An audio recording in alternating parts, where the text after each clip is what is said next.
Donald Trump is testing out a new narrative, I guess, for talking about the current COVID-19 pandemic in his press conferences. Here he is. But the virus continues to increase in nations across the globe. Last week, France and Germany both recorded their highest daily number of new cases in 3 months. Not that I want to bring that up, but might as well explain it to the media. The 7-day case average for Germany has increased by 62% since last week, unfortunately, and that is truly unfortunate. It's increased 82% in France, 113% in Spain, and 30% in the United Kingdom.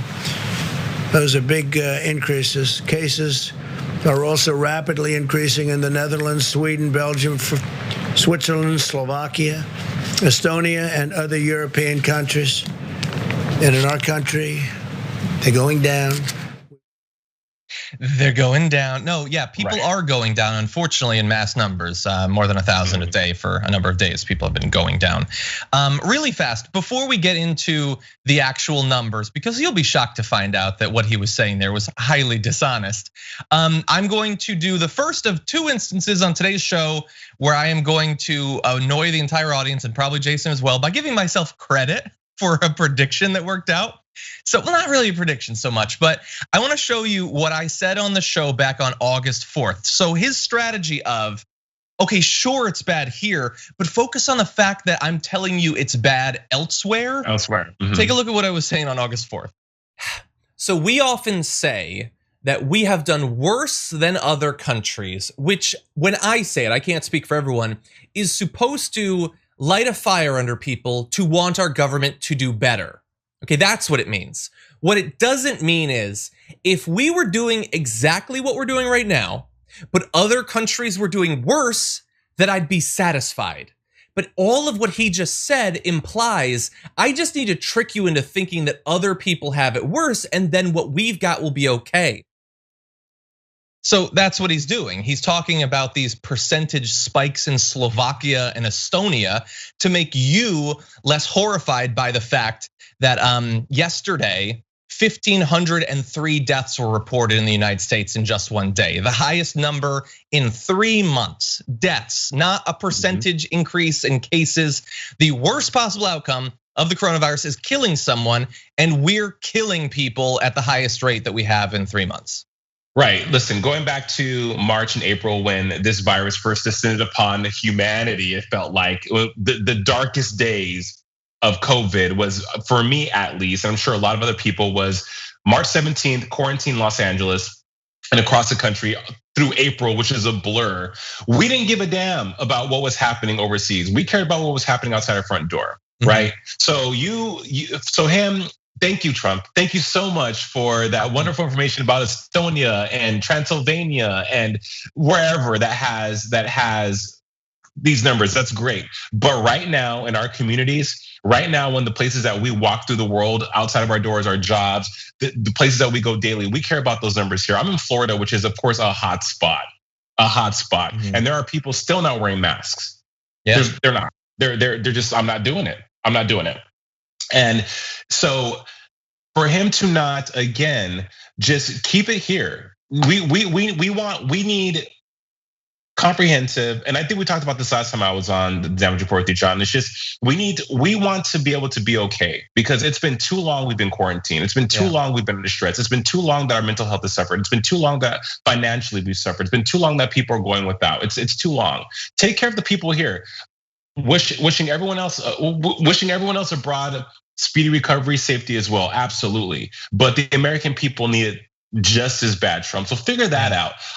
It's that whataboutism, right? Is this another instance of that, John? Yeah, it's whataboutism, but like kind of even more dishonest than whataboutism tends to be. And so let's explain how.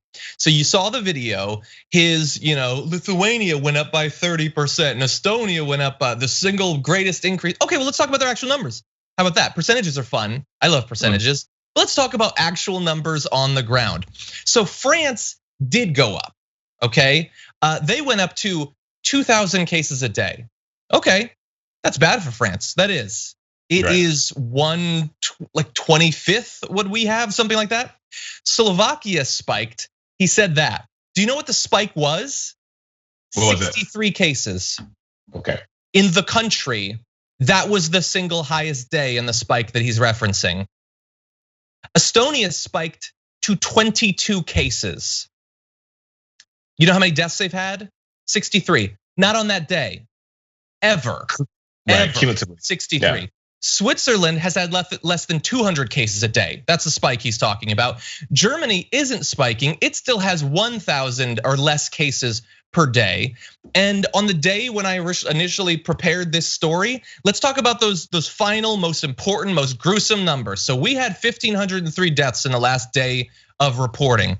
All those countries he listed, how many deaths did they have on that same day? France, 0. United Kingdom, 0. Canada, 4. Germany, 6. Italy, 6. And meanwhile, we again have over 1,500, the most that we've had in about 3 months. So look, you can have fun with numbers. I love having fun with numbers, but unfortunately, these numbers aren't all that fun when you actually dig down and see what the reality is. Right, and the reality is that not enough is being done here to protect our people. And look, and it doesn't.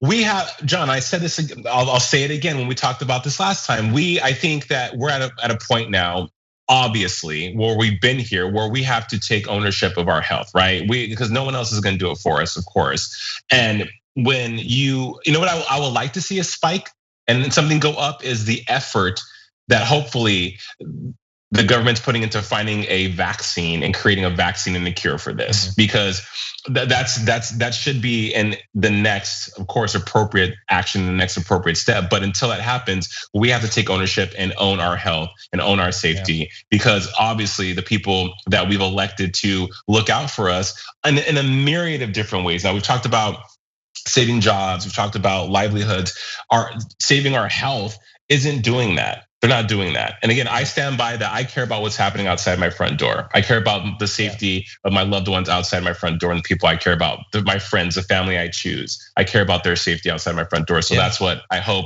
that our president can get back to. It's not gonna happen in the next 100 days. He's checked out, right? He's checked out. It's like he's pivoted to, I need to get reelected. So what can I do, or what can I say, or how can I look the best in order to have that come to fruition? That's what I'm getting from President. You're 100% right. No, he's checked out, and so until basically till the end of the pandemic, because even if he loses on November, he's still gonna be in charge for months after that. Yeah, no, it sucks to say it. We chose wrong in 2016, and we will now continue to pay the price. And the price is terrible.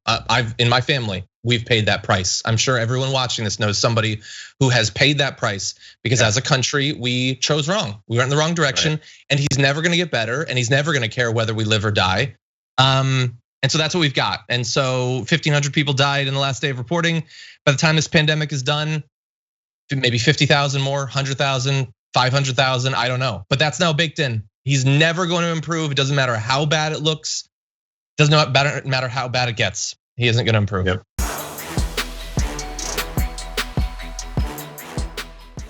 Check out the Damage Report podcast each day, wherever you get your podcasts, whether Pocket Casts or Stitcher or iTunes.